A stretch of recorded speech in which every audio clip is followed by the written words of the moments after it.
Okay, आप सबको सलाम। मैं स्वागत करता हूं एक बार फिर से खुदा की महिमा में आप सबका, और एक बार फिर से सब टीचर साहबान को बहुत बहुत हैप्पी टीचर्स डे की बहुत बहुत शुभकामनाएं। आज का विषय रहेगा कि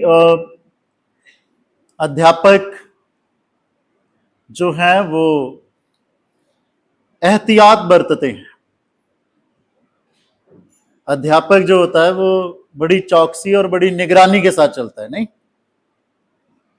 और ये बात सीखेंगे हम आज खुदा के कलाम पर आधारित रह करके। तो जब बात हो रही है अध्यापक की, क्योंकि हम चर्च में हैं तो सारे ना स्कूल टीचर्स नहीं है ना, तो बात जब अध्यापक की हो रही है तो आई वाज फीलिंग कि कौन हैं जो टीचर्स हैं। जब एक इंसान दुनिया में आता है, जब एक बशर एक दुनिया में आता है, बच्चा है छोटा, तो सबसे पहले टीचर्स उसके माँ बाप होते हैं, घर वाले होते हैं, पेरेंट्स होते हैं। जहाँ घर में जो भी बड़े बुजुर्ग हैं सबसे पहले वो उसके टीचर्स होते हैं। फिर उनके साथ जो उनके आस पड़ोस हैं, जो समाज है जहां पर वो रह रहे हैं, उन सबसे भी बहुत कुछ सीखते हैं। क्योंकि पंजाबी में एक कहावत है कि पड़ोसी की है ना, पड़ोसियों का रूप या शक्ल भले ही ना आए पर पड़ोसियों की उनके जैसी अकल जरूर आ जाती है, उनकी कुछ बातें जरूर आ जाती हैं। तीसरे में देख रहा था कि हमारे अपने स्पिरिचुअल गुरुज, हमारे चर्च फादर्स, पासबान, पास्टर साहबान, उसके बाद आते हैं जब बच्चे थोड़ा बड़े हो जाते हैं, फिर बारी आती है teachers, school teacher, college teachers. और यही नहीं, मैं एक ब्रॉडर सेंस में देख रहा था कि हर वो चीज, हर वो बशर या हर वो चीज जहां से हम अपनी जिंदगी को बेहतर बनाने के लिए चीजें सीखते हैं, वो सब क्या है? टीचर्स। कई बार हम कुदरत से बहुत सारी चीजें सीखते हैं। मैं एक बुक पढ़ रहा हूं, शायद नेक्स्ट संडे या उससे नेक्स्ट संडे एक मैसेज तैयार कर रहा हूं मैं, उसमें बहुत सारी कुदरती चीजों को मैं लेके आ रहा हूं कि खुदा कुदरती चीजों से कैसे हमसे बातचीत करते हैं। तो बहुत सारी चीजें हैं जो हम इस कुदरत से भी सीखते हैं, इस नेचर से भी सीखते हैं, अपने एनवायरनमेंट से भी सीखते हैं। अब जो विषय जो आज जिसके बारे में बातचीत कर रहा हूं वो क्यों मैं रखा है, क्योंकि एक अच्छे टीचर जो है कि वो बहुत ही सतर्क रहते हैं, वो बहुत चीजों के प्रति चौकस रहते हैं, वो बहुत चीजों का एहतियात बरतते हैं जब अपने वो इस प्रोफेशन में आगे बढ़ते हैं। मैं जैसे कि पहले ही बयान कर रहा था कि टीचर्स आर लाइक कैंडल्स और आर लाइक अ रोड, कि वो रोड तो भले वही रहता है, पर जिस रोड पे वो उस रोड को जो चल रहे हैं, जो फॉलो कर रहे हैं, वो अपनी मंजिल तक पहुंच जाते हैं। आप एक ऐसी शख्सियत होते हैं, let me explain once again, कि चाहे आप मां बाप हैं, बड़े हैं घर में, आप स्कूल टीचर हैं, कॉलेज टीचर्स हैं, मतलब किसी भी रीति से आप एक ऐसे शिक्षक हैं जो लोगों की जिंदगियों में कुछ एक असर लेके आ रहे हैं, एक अध्यापक के बतौर।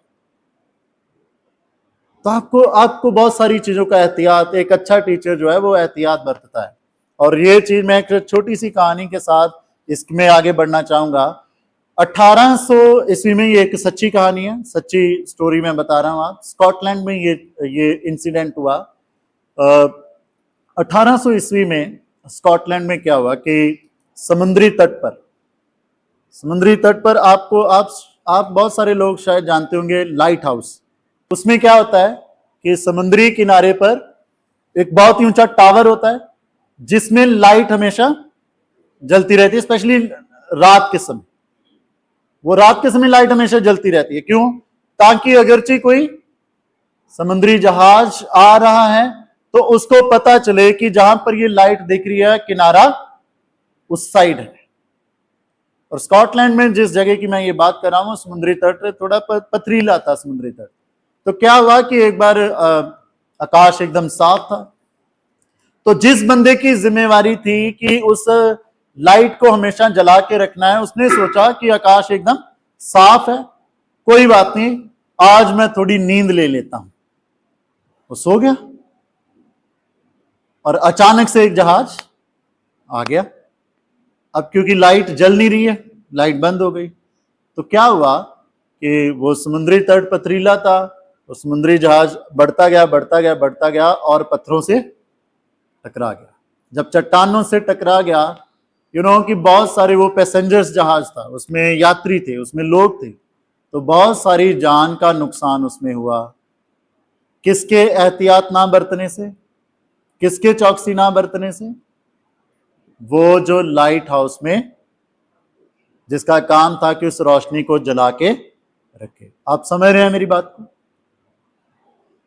हम एज ए पेरेंट्स, हम एज ए घर में बड़े, हम एज ए अपनी कलीसिया में पासबान, हम एज ए स्कूल टीचर्स या किसी भी रीति से हम दूसरों की जिंदगियों में एक शिक्षक के बतौर आगे बढ़ रहे हैं, अगर उस लाइट हाउस को जला के नहीं रखा तो ये मत सोचिएगा कि नुकसान सिर्फ उन बच्चों का होगा, हिसाब हमें भी देना पड़ेगा। और यही है जो आज के कलाम में से हम सीखने वाले हैं। एक अच्छा अध्यापक जो है वो हमेशा सतर्क रहता है, हमेशा चौकसी बरतता है। किन बातों की? पहला जो हवाला हमने आज पढ़ा है किस किताब में से? यहेजकेल नबी की किताब, उसका 3 अध्याय 16 आयत से लेकर के 21 आयत तक हमने पढ़ा है। वहां पर हम क्या देख रहे हैं कि खुदा की बुलाहट किसको आई है? यहेजकेल नबी को। और यहेजकेल नबी को जब खुदा की बुलाहट आई है, तो आप देख सकते हैं बुलाहट किस बात की आई है। खुदा की बुलाहट उससे क्या आई कि मैंने तुझे इज़राइल के घराने में क्या ठहराया है? पहरुआ, जिसको हम रखवाला भी बोल सकते हैं, जिसको हम निगहबानी करने वाला भी बोल सकते हैं, कि मैंने तुम्हें इज़राइल के घराने में क्या ठहराया है? पहरुआ ठहराया, जो इनकी रखवाली करेगा। और क्या किया खुदा बाप उससे क्या कह रहा है यहेजकेल नबी को कि मैंने तुम्हें एक जिम्मेवारी भी दी है। कौन सी जिम्मेवारी पता है? कि भाई तू इन लोगों को जो बातें मैं तेरे मुंह में डालूंगा, अच्छा भाई इस बात को बड़े ध्यान से सुनिएगा, जो बातें मैं तुझे बताऊंगा, तेरे मुंह में डालूंगा जो बातें, वो बातें तुम्हें इनको मतलब अपनी ओर से, आप समझ रहे? ध्यान दीजिएगा, अपनी ओर से कुछ नहीं। अपने बच्चों को, अपनी कलीसिया को बाइबल से परे उरे कुछ भी सिखाने की कोशिश नहीं करनी है कि नहीं बच्चे इतना तो चलता है। मैं हमेशा कहता हूं खुदा के वचन में हां की हां है और ना की, जहां हां है मतलब हां, और जहां मना है मतलब मना है। चलता चुलता कुछ भी नहीं है। इसलिए खुदा बाप ने जब उसको ये जिम्मेवारी दी कि मैंने तुम्हें पहरुआ रखवाला, एक ऐसा बशर ठहराया है जो निगहबान है, तो इस कलीसिया का जो निगहबान है, इन लोगों का जो निगहबान है, इन बच्चों का, तुम्हें क्या करना है? तुम्हें वो बताना है जो मैं तुम्हें बताऊंगा। अच्छा वो क्या बताना था? मैं देख रहा था जब इस पूरे हवाले को मैं पढ़ रहा था, आप पढ़ सकते हैं, आप देख सकते हैं, खुदा बाप उसे कह रहा था कि तुझे इन लोगों को इनके पाप के बारे में हमेशा वार्न करते रहना है। आप समझ रहे? यहां पर ऐसे ही हमने पढ़ा कि यदि तू उसको ना चिताए और ना दुष्ट से ऐसी बात कहे जिससे कि वह सचेत हो और अपना दुष्ट मार्ग छोड़कर जीवित रहे, तो वह दुष्ट अपने अधर्म में फंसा हुआ मरेगा। मतलब आप समझ रहे हैं कि तुम्हें उनके जो दुष्ट लोग हैं उनको बताना है कि उनके रास्ते सही नहीं है, उनके रास्ते सही नहीं, उनके रास्ते सही नहीं। अच्छा फिर उनको सही रास्ता दिखाना है, यह जिम्मेवारी दी थी पहले। उनको उनके पापों के बारे में तुम्हें अलर्ट करना है, फिर उनको सही रास्ता दिखाना है, उनको गाइड करना है कि सही रास्ता कौन सा है। टीचर्स क्या करते हैं? आप सिर्फ क्या, आपका मकसद सिर्फ जो बुक्स है वही पढ़ाना है? नहीं। आप क्या बुक्स में से पढ़ाते पढ़ाते क्या पढ़ाते उनको? सही रास्ता कौन सा है। और जो बच्चे सही रास्ते पे नहीं होते उनको क्या करते हैं? उनको बताते हैं ना कि बच्चे ये रास्ता, जिस रास्ते पे तुम चल रहे हो ये रास्ता सही, ऐसे मत करो, मत करो। अपने माँ बाप का पैसा वेस्ट मत करो, अपने माँ बाप की मेहनत में व्यर्थ मत करो। हम बताते हैं ना, हम बताते हैं। पर मैं आज के दौर पर जब देख रहा था, वो जमाना गया जब नहीं मानते थे तो, है ना, मतलब ठीक है। अच्छा, तब के माँ बाप भी अलग थे यार, तब के माँ बाप भी अलग। मुझे आज भी याद है, मेरे पापा, हमारी ट्रांसफर हो गई किसी जगह और मेरी एडमिशन होनी थी 8th क्लास में, तो गए। अब वो प्राइवेट स्कूल था और वहां प्राइवेट स्कूल के जो प्रिंसिपल थे उनकी मार इतनी फेमस थी, वो बहुत पेलते थे। तो पापा वहीं एडमिशन करवाने ले गए और पापा ने बोला कि, उन्होंने बोला कि देखो मैं जहां सख्त होता हूं, मैं जबरदस्ती सख्त होता हूं। तो पापा ने बोला ठीक है, हड्डी वड्डी मत टूटे, बाकी जो हो। और आज के पेरेंट्स हाथ कैसे लगा दिया भाई, हाँ, डांट भी नहीं सकते। इसकी वजह से पता क्या हो रहा है? आप समझ रहे हैं? इसकी वजह से यह है कि आपके अपने बच्चे आपकी डांट भी नहीं सुनना चाहते हैं। आप समझ रहे हैं? वो आपकी डांट भी उनको चुभती है। मैं देख रहा था टीचर्स, आज जो चैलेंज है, क्योंकि बच्चे सीखना ही नहीं चाहते। और मैं सिर्फ स्कूल टीचर्स तक नहीं सीमित रहूंगा, हम अपने घरों में भी, हम अपनी कलीसिया में भी देख सकते हैं, कुछ लोग हम सीखना ही नहीं चाहते हैं। और दूसरी चीज मैं चैलेंज देख रहा था, जो आज के स्कूल टीचर्स के साथ साथ सभी जितने भी अध्यापक हैं, चाहे, क्योंकि हम पासवानों को भी मैं ले रहा हूं, सारे सबके लिए कॉमन बोल रहा हूं। जो दूसरा चैलेंज पता क्या है? बच्चे या सीखने वाले ऐसे बिहेव करते हैं कि उनको टीचर से ज्यादा बढ़िया आता है। आप समझ रहे हैं? है ना, खुशबू नई नई टीचर बनी है, पूरा सिरे ला रही है, ये फेस कर रही है।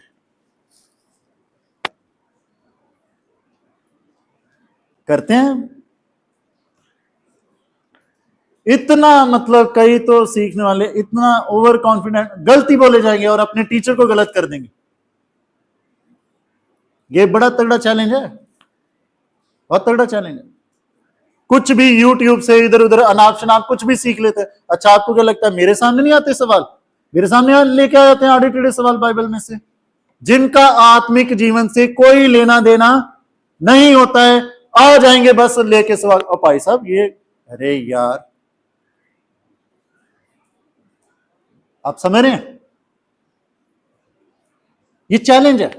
और चैलेंज पता, सबसे जो भयंकर चैलेंज जो मैं देख रहा था, बहुत बार, मैं पिछले दिनों में भी एक बात बोल रहा था, बहुत बार आज के जो अध्यापक है, आज के जो सिखाने वाले हैं ना, जब वो ये चीजें देखते हैं ना, तो पता क्या करते हैं? वो शांत हो जाते हैं। यही होता है। वो क्या सोचते हैं? मरने दो यार, हमें हमारी सैलरी मिल रही है, इनको जो करना है करने दो। क्या ये सही है? अच्छा, क्यों सही नहीं है? सारे बोल रहे हैं नहीं सही, क्यों सही नहीं है? बोलो। क्योंकि उनको अपनी ड्यूटी ईमानदारी से निभानी है। और ये देखते हुए भी कि लोग मान तो रहे नहीं है, जिनको सिखा रहे हैं वो सीख तो नहीं रहे। मैं बाइबल से इसका जवाब दूंगा, मैं बाइबल से इसका जवाब दूंगा। अगर हम ऐसा फेस कर रहे हैं ना कि जिनको हम सिखा रहे हैं उनमें है कि कुछ सीखना ही नहीं चाहते हैं, तो मैं 21 आयत पढ़ना चाहता हूं, ध्यान दिए, मैं बाइबल में से बताऊं। परंतु यदि तू धर्मी को ऐसा कहकर चिताए कि वे पाप ना करे और वह पाप से बच जाए, तो वह चितौनी को ग्रहण करने के कारण निश्चय जीवित रहेगा, और तू अपने प्राण को, ध्यान से सुनिएगा जो मैं लेसन यहां पे रख रहा हूं, you face as a teacher, as a parents, you face this think कि भाई जिनको हम सिखा रहे हैं वो तो सीखना ही नहीं चाहते हैं। तो एक बात हमेशा याद रखिएगा, जो वचन में मैं आपके सामने रखना चाहता हूं, सारे ऐसे नहीं होते। आपका 30 बच्चों का सेक्शन है, इसका मतलब ये नहीं है कि सारे के सारे ही ऐसे हैं और आप क्या हो जाओ, उनकी वजह से शांत हो जाओ। नो, देयर आर समवन, कुछ ऐसे होते हैं जो वाकई सीखना चाहते हैं। और क्योंकि मैं यूट्यूब पे ये डालूंगा तो बहुत सारे पासवान भी मुझे सुनते हैं, इसलिए मैं ये लाइन ऐड कर रहा हूं। कलीसिया में भी ऐसा नहीं है कि सारे सीखना नहीं चाहते। कलीसिया में बहुत सारे ऐसे लोग होते हैं जो वाकई वचन की बातों को सीरियसली लेते हैं, सीखना चाहते हैं। तो हमें शांत नहीं हो जाना है कि यार हमारी मेहनत को तो कोई मतलब, कोई फायदा हो नहीं रहा, हमें ही आंखें दिखा रहे हैं। नो, कुछ लोग हैं जो वाकई सीरियस हैं, जो सीखना चाहते हैं, जो आत्मिक रीति से आगे बढ़ना चाहते हैं। आपको उनके लिए मेहनत करते ही रहना है और अपने काम में ईमानदार रहना है। क्यों? क्योंकि वो लोग जब बचेंगे ना तो आप भी जीवन आएंगे। क्योंकि यहां पर लिखा है, अगर तू ढीला हुआ, यहां पर है, अगर तूने उनको सच्चाई की बातें नहीं ढंग से बताई और वो बंदे अपने पाप में मर गए, तो उनकी जान का जिम्मेवार कौन होगा? ये वचन में पढ़ा हमने, यही लिखा है, यही लिखा है। इसलिए जो अध्यापक होता है वो अपनी जिम्मेवारी के प्रति हमेशा एहतियात बरतता है कि मेरी जो जिम्मेवारी है ना वो मैं ईमानदारी से पूरी करता ही रहूंगा, भले ही जो नहीं सीखना चाहते हैं मत सीखे। अच्छा, यहां पर एक मैं और बात रखना चाहता हूं, जो नहीं सीखना चाहते ना, अध्याय 5 पढ़ लेना, इसी किताब का, हिजकेल की किताब का अध्याय 5 पढ़ लीजिएगा। मैं पढ़ाने नहीं जा रहा हूं, आप घर जाके पढ़ लीजिएगा। वहां पर ऐसी ऐसी बातें लिखी हैं, आप हैरान हो जाओगे। मैं बस कुछ चंद बातें आपके सामने रखना है। खुदा बाप ने कहा, मैं उनकी मतलब मैं उनको देखूंगा ही नहीं यार, कौन है वो, उनकी सुनूंगा ही नहीं। कौन? जो इन बातों को मानेंगे नहीं। आप समझ रहे हैं मेरी बात? जो बात नहीं मानते वो 5 अध्याय जरूर पढ़ लीजिएगा। इसलिए आप अपना काम ईमानदारी से करते रहे, क्योंकि जो जैसा करेगा वो वैसा पाले। आप अपना काम ईमानदारी से करते रहे। दूसरी बात, जो दूसरा हवाला आज हमने पढ़ा, कहां से पढ़ा? प्रेरितों के काम, उसका 20 अध्याय। वहां संत पौलुस अफसस की कलीसिया को छोड़ करके यरूशलेम आ रहा है। अफसस की कलीसिया जहां पर उसने 3 साल काम किया है, और उन तमाम लोगों को जिनको कलीसिया पे प्राचीन पता है किनको कहा गया है? एल्डर्स। प्राचीन यहां पर एल्डर्स के लिए इस्तेमाल किया गया है शब्द। और उस टाइम जो कलीसिया पे बिशप थे, उस टाइम जो कलीसिया पे पासबान थे, उनको इकट्ठे किया और उनको क्या कह रहे हैं कि भाई तुम अपनी चरवाही के प्रति एहतियात बरतना।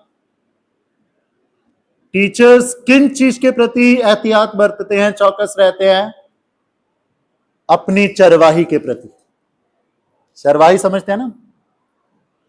मैं एक स्टेटमेंट दे रहा हूं, ध्यान से पढ़िएगा। टीचर्स होने के नाते आप सिर्फ एक लेक्चरर नहीं हैं,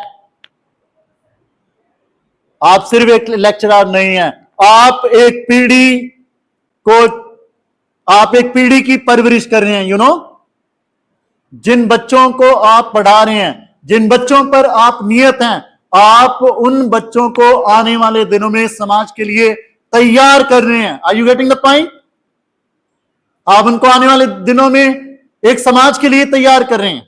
कैसे तैयार कर रहे हैं? आपकी चरवाही पे डिपेंड है, आप कैसे चरवाही करें। इसलिए संत पौलुस ने उनको कहा, बिशप्स को बुलाया, प्राचीनों को बुलाया, बड़ों को बुलाया, कहा कि भाई मैं जा रहा हूं, तुम जानते हो कि 3 साल मैंने रो रो के, आंसू बहा बहा करके इनको सारी चीजें सिखाई हैं, बताई हैं, समझाई हैं। अब पवित्रताई के साथ तुम्हें उन चीजों को क्या करना है, इनको बताते रहना है। अच्छा, मैं जब देख रहा था कि जब टीचर्स का रोल एक चरवाहे की मानिंद होता है ना, तो पता क्या किन चीजों का ध्यान रखते हैं, ध्यान रखिएगा, ध्यान से सुनिएगा। जो आज के स्कूल टीचर्स हैं वो भी स्पेशली सुनिएगा, मैं हर तरफ से कनेक्ट करूंगा, हर तरफ से, तो ध्यान से सुनिएगा। जब आप एज ए टीचर एक चरवाहे हैं, आपका रोल क्या है? आपका रोल है सबसे पहला रोल, आप अपने उन सीखने वालों को गलत टीचिंग से बचा के रखते हैं, गलत टीचिंग से बचा के रखते हैं। Let me first explain with the school teachers. आपको पता है आज हमारे भारत देश में इतिहास की चीजों को मिटाया जा रहा है, आपको पता है? मुगलों को मिटाया जा रहा है। अरे वो इतिहास में हुए हैं, उनको कैसे मिटा दोगे यार? कल को क्या अपने बच्चों को बताओगे कि ताजमहल कई जगह पर ऐसे होगा कि मुगलों को हटा ही दिया गया, तो जब पूछेंगे कि किन्होंने बताया, क्या बताओगे? हाँ, यूपी में बहुत साल पहले एक एसडीएम साहब हुए थे, उन्होंने 4 खंबे खड़े कर दिए थे, इधर एक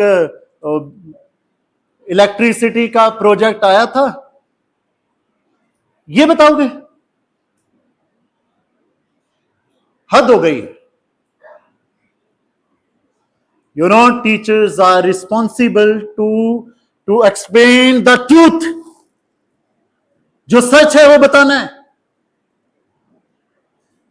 जो सच्चाई है वो बतानी है।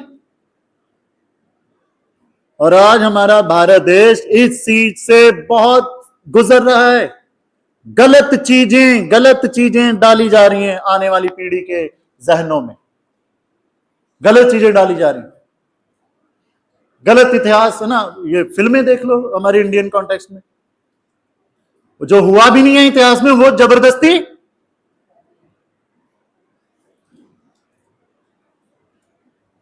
आप चरवाही का मतलब है आप पोषण कर रहे हैं आने वाली पीढ़ी का। You need to be very careful. सच्चाई की बातें, जो सच्चाई है वो बताना है। अब मैं आ रहा हूं चर्च लेवल पे, अब मैं आ रहा हूं कलीसिया लेवल पे, अब मैं आ रहा हूं पेरेंट्स लेवल पे। यहां पर 20 अध्याय प्रेरितों के काम में हमने पढ़ा, संत पौल ने इन प्राचीनों को, इन बिशप्स को, इन पासबानों को ये चेतावनी दी, ये चौकसी दी उनको रखने की कि चर्च में से ही उठेंगे, तुम में से ही उठेंगे जो क्या करेंगे, सबको गुमराह कर देंगे। हमने पढ़ा, लिखा है कि तुम में से ही उठेंगे जो चेलों को भी भटका देंगे, जो चेलों को भी भटका देंगे। इसलिए जब चरवाही हो रही है ना, तो बड़े ध्यान से जो सच्चाई की बातें हैं, जो सच है वो बोल दो। अब क्या करें, सच जब बोलते हैं तो अब समझ रहे हैं, पर बोलना तो है। क्योंकि हमेशा याद रखिएगा, एज ए पेरेंट्स आपको अपने बच्चों को सच बताना है। मैंने जैसे पहले कहा, खुदा के कलाम में हाँ की हाँ और ना की ना है, वो जैसे वैसे ही बताओ। कुछ नहीं करना है कि हाँ इतना चलता है, कुछ नहीं, जो नहीं चलता है नहीं चलता है, हाँ की हाँ ना की ना। और एज ए पासवान भी वैसे ही, जो खुदा का कलाम सच्चाई बयान कर रहा है वो वैसे की वैसे ही बतानी, वैसी ही बतानी है। मैं देख रहा था जब इन चीजों के मैं आगे बढ़ रहा था, तीसरा हवाला जो हमने देखा है लूका रचित सत्समाचार, उसका 12 अध्याय 41 से 48 आयत तक। और उसमें हमने क्या देखा है, विश्वास योग्य और अविश्वास योग्य दास। जिसमें हमने क्या देखा है कि एक दृष्टांत खुदावंद यीशु मसीह ने दासों के प्रति दिया है, दासों के प्रति दिया है, एक दृष्टांत ऐसा दिया है। और यहां पर जो तीसरी बात हम सीखते हैं, एक अच्छा अध्यापक जो है वो अपनी जवाबदेही के प्रति हमेशा चौकस रहता है, हमेशा सतर्क रहता है। किसके प्रति? अपनी जवाबदेही के प्रति। जवाबदेही समझ रहे हैं ना, जो जिम्मेदारी दी है उसके प्रति जवाब भी एक दिन मांगा जाएगा। जो स्कूल टीचर्स हैं उनकी जवाबदेही कहां कहां की दिखती है? जब लास्ट में बच्चों का रिजल्ट आता है कि क्या पढ़ा है, तो लास्ट में बच्चों का रिजल्ट आता है कि क्या पढ़ा है, कैसे संभाला बच्चों को, कैसे चीजों को एक्सप्लेन किया, वो फिर दिखता है उनकी नॉलेज में, फिर दिखता है उनके जो रिजल्ट आता है लास्ट में। तो तीसरा हवाला जो हमने लूका रचित सुसमाचार में देखा, जब आप इसकी 48 आयत पढ़ेंगे, वहां पर साफ साफ लिखा है, इसलिए जिसे बहुत दिया गया है उससे बहुत मांगा जाएगा, और जिसे बहुत सौंपा गया है उससे बहुत ले लिया जाएगा।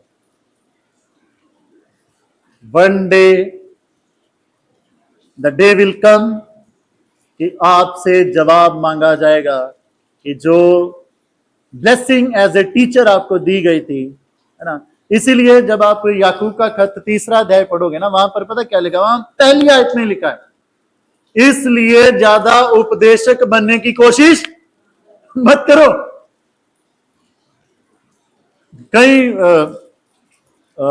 कई बाइबल वर्जन में ऐसे लिखा है, इसलिए ज्यादा सिखाने वाले मत बनो, क्योंकि जो सिखाने वाले हैं उनसे, इंग्लिश में लिखा है, उनसे स्ट्रिक्टली सबसे पहले स्ट्रिक्टली उनसे हिसाब लिया जाएगा। एक अच्छा अध्यापक, उसको पता है कि मैं जवाब दूं, वो अपने उस प्रोफेशन में, वो अपने सिखाने वाले उस काम में हमेशा बेहतर ही तरीके से काम करता है। एक दिन जिसने मुझे ये जिम्मेवारी दी है, वो मुझसे इन सारी बातों का क्या करेगा, हिसाब मांगेगा। मुझे पंजाब में कई बार कई लोगों ने कहा कि भाई साहब, आप व्यभिचारिता पे बहुत स्पष्ट बोल देते हो, एकदम खुला ही बोल देते हो, बहुत स्पष्ट बोल देते हो आप व्यभिचारिता पे। आपको कभी कुछ ऐसा फील नहीं होता कि यार बहनें बैठी होती हैं? मैंने कहा कि मैं अपने शब्दों का हमेशा ख्याल रखता हूं जब मैं व्यभिचारिता के विषय पे बोलता हूं, और मेरा बोलना बहुत जरूरी है, क्योंकि अगर कलीसिया में कोई भी व्यभिचारिता की वजह से मर गया, मेरे पासबान रहते हुए वहां पे, और अगर मैंने व्यभिचारिता पे नहीं सिखाया, तो एक दिन क्या होगा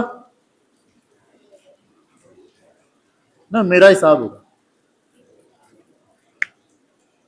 भाई तुम्हें भेजा था यार, why don't you teach them about this? तुमने इस बारे में क्यों नहीं सिखाया उनको? तब मैं वहां पर सही रहूंगा कि मैंने बताया था खुदा मैंने बताया था, मैंने बताया था। इसलिए जब जवाबदेही की बात आ रही है, तो यहां पर सीखने वाली बात पता क्या है? आप स्कूल टीचर हैं, आप घर में माँ बाप हैं, आप घर में बड़े हैं, समाज में हैं, सबको अच्छा सिखाना चाहते हैं, सबके सामने अच्छे हैं भी, चर्च में पासबान है। पता है जवाबदेही जब आपकी है कि आप अपनी जवाबदेही के प्रति जब सतर्क होते हैं, तो क्या होता है, आप जो सिखाते हैं वो जीते हैं, आप जो सिखाते हैं वो जीते हैं। संत पौलुस ने अफसस की कलीसिया में पता क्या कहा, जब ये सब उनको हैंड ओवर करके जा रहा है, बोला तुमने देखा, मैंने ना किसी के सोने की, ना किसी के चांदी की, और ना किसी की बहुमूल्य वस्तुओं की इच्छा या लालच या लालसा कभी करी, ये तुम सब जानते हो। मतलब कि अपनी उस बुलाहट को उसने जवाबदेही के साथ सतर्क रह करके जिया, उसने जिया। वे एक दिन मुझसे ये हिसाब किताब होगा, उसने उस चीज को जिया। एक अध्यापक जो है इस बात को भी बड़े चौकस रहता है कि मैं जो सिखा रहा हूं ना, मुझे उसको जीना भी है। मैं अगर बच्चों को कह रहा हूं कि सच बोलना है, तो मैं भी उनके सामने हमेशा सच बोल। मैं अगर अपने बच्चों को ये कुछ स्पेशल चीज सिखा रहा हूं, बड़ों की रिस्पेक्ट करो, तो जब भी मौका मिलता है बच्चों के सामने मैं बड़े बुजुर्गों को इज्जत दे रहा हूं। आप समझ सकते हैं। मैं अगर कह रहा हूं कि भाई अपने बच्चों को सिखा रहा हूं कि तुम्हें माँ बाप की इज्जत करनी चाहिए, तो मैं उनके सामने अपने माँ बाप को इज्जत दे रहा हूं। हम जीते हैं जब हम अपनी जिम्मेदारी के प्रति जवाबदार रहने के लिए चौकस रहते हैं ना, फिर हम अपनी उस लाइफ को जीते हैं जो हम सिखा रहे होते हैं। और लास्ट में मेरे अजीजों में बस यही कहूंगा कि अपनी लाइफ में हम हर कोई कहीं ना कहीं एक अध्यापक के बतौर जिंदगी बसर कर रहे हैं, चाहे एज ए पेरेंट्स, चाहे घर में बड़े होने के नाते, चाहे जिस समाज में हम रह रहे हैं, कि पड़ोसी हैं, चाहे हम पासबान हैं, चाहे हम फिर एक स्कूल टीचर, तो भाई बहुत ही ब्लेसड बुलाहट है एज ए स्कूल टीचर। तो लास्ट में मैं बस यही कहूंगा, अपनी इस लाइफ पे आप हमेशा ध्यान दे करके चले कि हम कैसे जी रहे हैं, हम कैसे जी रहे हैं। इसलिए लास्ट में अपने आप को खुदा बाप की बातों से हमेशा भरते रहो। और एज ए स्कूल टीचर, जिस प्रोफेशन में हैं आप, जिस सब्जेक्ट के आप टीचर्स हैं, उसके प्रति नई नई बातों से अपने आप को भरते रहो। आपको टाइम के साथ हमेशा अप टू डेट रहना है। आप टीचर बने हो 20 साल पहले, 20 साल बाद भी आप पढ़ाते आ रहे हो, तो 20 साल बाद चीजें वो नहीं, आपको अपडेट रखना है अपने आप को। इसलिए अपने आप को भरते रहो, नई नई चीजों, खुद भी पढ़ते रहो, नई नई जर्नल पढ़ते रहो, नए नए मैगजीन बहुत अच्छे अच्छे आते हैं, वो पढ़ते रहो। और आत्मिक रीति से खुदा बाप के कलाम से अपने आप को भरते रहो। भरते रहेंगे, you will be a good teacher in future. और अपने सीखने वालों, जो आपके बच्चे हैं, आप पास्टर हैं, अपनी कलीसिया के जो सीखने वाले हैं, उनकी सीखने वाली जरूरतों के प्रति सेंसिटिव रहें। आप समझ रहे हैं मेरी इस बात को? आप मेरी बात, इस बात को समझ रहे हैं? आपके बच्चों को क्या सीखना है आज के जमाने में, उसके प्रति आप अवेयर होने चाहिए। आपकी कलीसिया को आज के हिसाब में क्या सीखना है, pastor should be aware of that. एक पासबान को उसके लिए अवेयर रहना है, आज के हिसाब से इनको क्या सीखने की जरूरत है। You should be sensitive. एक अच्छा जो टीचर है, और हमेशा अपनी जवाबदेही के प्रति सतर्क रहे, क्योंकि एक दिन आएगा हिसाब सबका हो। सिखाने वालों के साथ साथ सीखने वालों का। खुदा बाप अपने कलाम के द्वारा हम सबको बहुत आशीष दे। आमीन। आइए हम दुआ करेंगे। पिता परमेश्वर, हम धन्यवाद के साथ आपकी महिमा में आते हैं और शुक्रगुजार हैं आज की अच्छी बातचीत के लिए। कहीं ना कहीं हम एक अध्यापक के बतौर अपनी जिम्मेवारी निभा रहे हैं, चर्च में ऐसे पासबान के बतौर, घरों में एक माँ बाप के बतौर, बड़े भाई बहन होने के बतौर, ग्रैंड पेरेंट्स होने के नाते, स्कूल में टीचर्स हैं, कॉलेज में लेक्चरर्स हैं। प्रभु जी हमारी मदद करना, जैसे कि हमने आज सीखा आपके कलाम में से कि एक अच्छा अध्यापक जो है वो हमेशा एहतियात बरतता है, चौकस रहता है। वो चौकस रहता है अपनी जिम्मेवारी के प्रति, वो चौकस रहता है अपनी चरवाही के प्रति, वो चौकस रहता है अपने जवाबदेही के प्रति। सीखी इन बातों के प्रति प्रभु जी हमें अपने वचन के मुताबिक आगे बढ़ने की बरकत देना और हम पर रहम करना। प्रार्थना यीशु मसीह के नाम से मांगते हैं, आमीन।